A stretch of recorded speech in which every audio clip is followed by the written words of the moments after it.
শত অন্যায় কিংবা অপরাধের অভিযোগে যখন সবাই মুখ ফিরিয়ে নেয়, তখন একজন স্ত্রী কিভাবে স্বামীর পাশে পাহাড়ের মতো দাঁড়াতে পারেন তারই এক অনন্য সাক্ষী হলো আদালত চত্বর।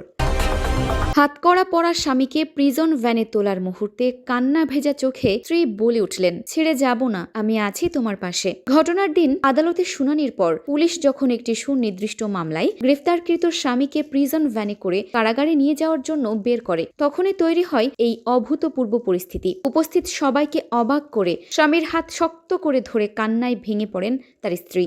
স্বামীকে সান্ত্বনা দিয়ে তিনি বারবার বলছিলেন যে কোনো কঠিন পরিস্থিতিতেই তিনি স্বামীর পাশে থাকবেন। অপরাধ বা অভিযোগের গভীরতা যাই হোক না কেন, আইন তার নিজস্ব গতিতে চললেও আদালত চত্বরে স্ত্রীর এই নিঃশর্ত ভালোবাসা উপস্থিত সবার মন ছুঁয়ে গেছে। এই সময় দাঁড়িয়ে যেখানে সামান্য কারণেও বহু দাম্পত্য ভেঙে যায়, সেখানে স্বামীর এই চরম দুর্দিনে স্ত্রীর পাশে দাঁড়ানোর দৃশ্য সমাজে এক নতুন বার্তা দেয়। নেটিজেনরা বলছেন, অপরাধের বিচার আইন করবে, কিন্তু কঠিন বিপদে স্বামীর মানসিক শক্তি যোগানো দাম্পত্য সম্পর্কের অন্যতম এক রূপ। আদালতের কাঠগড়ায় গ্রেপ্তার হওয়া স্বামীর পাশে স্ত্রীর এভাবে দাঁড়ানোর ঘটনাটিকে আপনি কিভাবে দেখছেন?